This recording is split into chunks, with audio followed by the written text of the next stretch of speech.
सोनी उस समय तक वो दूरबीन बनाती थी, उसने कैमरा बनाने शुरू कर दिए। ये जो मिलिट्री को ट्रक और बड़ी गाड़ियां दिया करते थे, उन्होंने कमर्शियल गाड़ियां और पैसेंजर गाड़ियां बनानी शुरू कर दी। दुनिया की सबसे प्रोडक्टिव लेबर आई क्यों? क्योंकि वो आर्मी से आई थी। दुनिया के सबसे ज्यादा एफिशिएंट लेबर कैसे मिली जापान को? क्योंकि वो जापान की आर्मी से निकल के आई थी। आज की बात जापान पे करूंगा। जापान आज दुनिया की तीसरी सबसे पावरफुल इकोनॉमी बन गया है।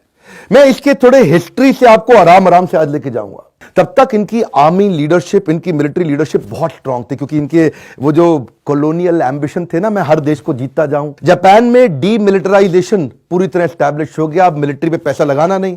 तो जो सबसे बुद्धिमान लोग थे, उनको जापानी सरकार ने बोला कि तुम जो है बिजनेस पे फोकस करो। उधर उस समय एडवर्सिटी को अपॉर्चुनिटी बनाया।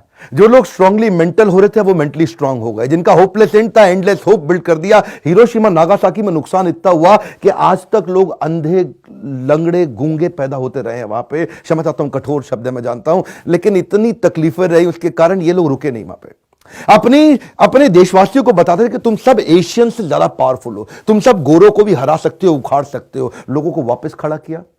अच्छा, उस समय पे इसूजू, निसान और टोयोटा, ये सारी वो जापानीज गाड़ियां बनाने वाली कंपनी थी जो मिलिट्री को अपने प्रोडक्ट्स दिया करती थी, सप्लाई किया करती थी।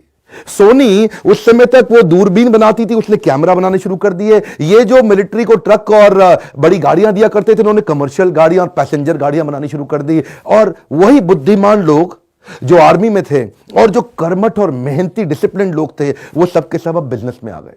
वो सब दुनिया की सबसे प्रोडक्टिव लेबर आई क्यों? क्योंकि वो आर्मी से आई थी।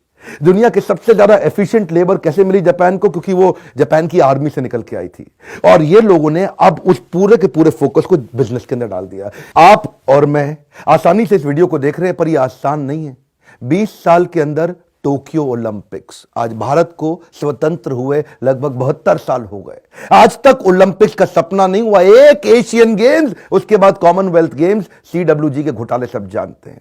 लेकिन जापानी लोग इतना तेज बाउंस बैक करते हैं, यही बुद्धि चकरा जाती है इस बात को समझने पे। इनके देश में ना रिस्क एवर्स हैं ये लोग। रिस्क एवर्स का मतलब क्या हुआ? किसी भी आदमी से मिलो, कहता गलती नहीं करनी, रिस्क नहीं लेंगे किसी भी चीज में। क्यों नहीं करनी है गलती? क्योंकि बार बार तूफान आता है। कभी इनके यहां पे सुनामी आ जाएगा, कभी अर्थक्वेक आ जाएंगे। ऐसे ऐसे अर्थक्वेक ये झेलते हैं कि इनका जो छोटा मोटा अर्थक्वेक इंडिया में आ गया तो यहां तो कहीं बिल्डिंग खत्म हो जाएंगी। ये आपदा विपदा से निपटने के लिए अपने आप को बड़ा मजबूत बनाया है। गलती नहीं करनी, गलती नहीं करनी, गलती। क्वालिटी मूवमेंट चालू कर दिए। दुनिया में मैन्युफैक्चरिंग के अंदर क्वालिटी सर्कल सारे जापान ने दिए। गलती नहीं करनी, गलती नहीं, परफेक्शन की आदत है। 9.9 आउट ऑफ 10 का मतलब है इनके लिए 0 आउट ऑफ 10। मेरी बात समझ रहे हैं?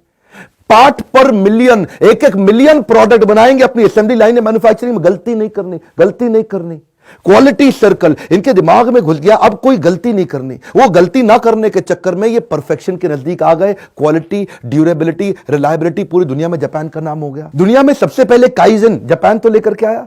6 sigma, kaizen, 5S, पोकायोके, TQM, total quality management, total productivity management, ये सारे मैन्युफैक्चरिंग के टूल टोयोटा से चालू हुए। गलती नहीं करनी, ये परफेक्शन की इनको आदत पड़ गई है। कल का रिकॉर्ड आज तोड़ दूंगा। मेरा वीडियो देखा था आपने? आज तक इतना अच्छा किया, उससे अब अच्छा करके दिखाएंगे। कल का रिकॉर्ड, मैं इतनी दूर आया हूं यहां रहने के लिए नहीं, और आगे जाने के लिए।